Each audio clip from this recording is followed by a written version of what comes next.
भारतीय टीम के फातिहा कप्तान रोहित शर्मा की बात करें तो हम एक ऐसा कप्तान जो कि ठंडे दिमाग, कूल एंड काम अपनी परफॉर्मेंस से उसने भारत को कई एजाजात दिलाए। और आप यकीन करें कि भारत में हालिया दिनों में जितने भी जो सिलसिला चलना शुरू हुआ है, बल्कि भारत के सबसे बड़े कप्तान तो कपिल देव, लेकिन उसके बाद सचिन तेंदुलकर, महेंद्र सिंह धोनी, विराट कोहली और उसके बाद रोहित शर्मा। तो रोहित शर्मा भाई 87 में इनकी पैदाइश हुई और नागपुर बंसूद, पता नहीं इसका प्रोनाउंसिएशन सही है, वहां से इनका ताल्लुक है। 2007 में इनका वनडे और T20 में डेब्यू हुआ, जबकि इनका टेस्ट के अंदर बहुत देर बाद डेब्यू हुआ। और रोहित शर्मा का अगर हम आपको बताएं तो IPL 2013, 15, 17, 19, 20 के ये फातेह रहे।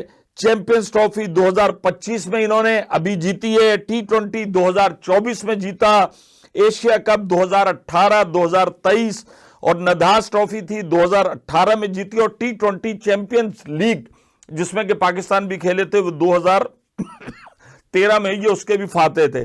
और अगर हम बात करें रोहित शर्मा की तो भाई 67 टेस्ट मैच खेले हैं और 4301 रन बनाए हैं। और वनडे की बात करें 272 ODI इनके नाम है, जिसमें 11,092 रन, बहुत बड़ी बात है 11,000 रन ODI के अंदर करना। T20 159 खेले हैं, 4,231 रन है। लिस्ट ए मैचेस की अगर हम बात करें लिस्ट ए की तो 343, 13,334।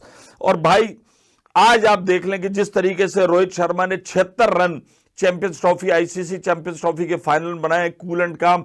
सबसे बड़ी बात यह कि रोहित शर्मा ने इंडियन टीम को एक नया रुख दिया है, जिसमें सबसे बेहतर चीज यह है कि जब आपका कप्तान खुद फ्रंट से लीड करता है, पॉजिटिव होता है और अपनी परफॉर्मेंस देता है, तो पूरी टीम गैदर हो जाती है। फाइनल के अंदर आप देखें कई मरहले पर ऐसा आया कि जैसे न्यूजीलैंड जो है वो ग्रिप कर लेगी, लेकिन जो इनिंग बिल्डअप करके रोहित शर्मा गए वही आखिर तक काम आई। वरना आप ये कह सकते थे कि 281-51 रन पे भी न्यूजीलैंड ने टफ टाइम देने का फैसला कर लिया था और उनकी विकेटें गिरा दी थी। और सबसे बड़ी बात जो रोहित शर्मा की मुझे पर्सनली पसंद आई है कि जो मुश्किल वक्त तो मीडिया सब जगह वो कहते हैं ना, मुंह देने के लिए कोई नहीं बचता। हमारे तो एक दफा पाकिस्तान में शॉन टेट ने कह दिया था कि यार मुझे भेज देते, मैं क्या करूं, सारे दाएं बाएं हो जाते हैं और अजीब अजीब बातें कर रहे होते।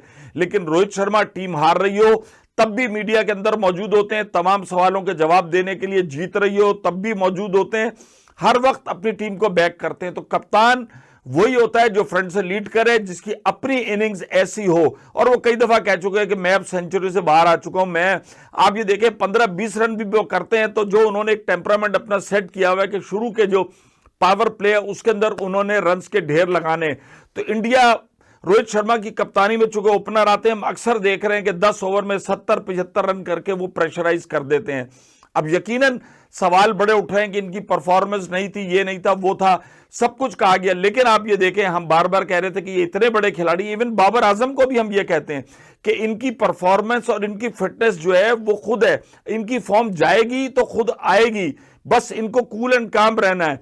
और फॉर्म तो बड़े बड़े खिलाड़ियों की जाती है, लेकिन आ भी जाती है, लेकिन उस वक्त पर वो बड़ा खिलाड़ी क्या कर रहा होता है। अब आप देखें कि हालिया दिनों में जब इंग्लैंड की टीम भारत के दौरे पर थी, परफॉर्मेंस नहीं हो पा रही थी चैंपियंस ट्रॉफी से कबल रोहित की भी और विराट कोहली की, तो लोगों ने एक शोर और सारा करना शुरू कर दिया। लेकिन भाई फिर आप ये देखें कि किस तरीके से विराट कोहली ने भी सेंचुरियां बनाई, मैच विनिंग इनिंग खेली, और फाइनल में मैं समझता हूं कि रोहित का जो कमाल है कि जिस तरीके से उन्होंने वो इनिंग खेली है, उन्होंने एक सेट किया और उसके बाद टारगेट इतने ज्यादा रन नहीं थे, लेकिन अगर रोहित की इनिंग निकाल दी तो बहुत मुश्किलात होती है। तो इंडिया का एक ऐसा मजा हुआ कामयाब कप्तान जिसको कि दुनिया बहुत देर तक याद रखी, वो रोहित शर्मा है, जिसने सिर्फ और सिर्फ अपनी परफॉर्मेंस से लोगों को गर्विदा बनाया और अपने मुल्क के लिए एजाजात लिए।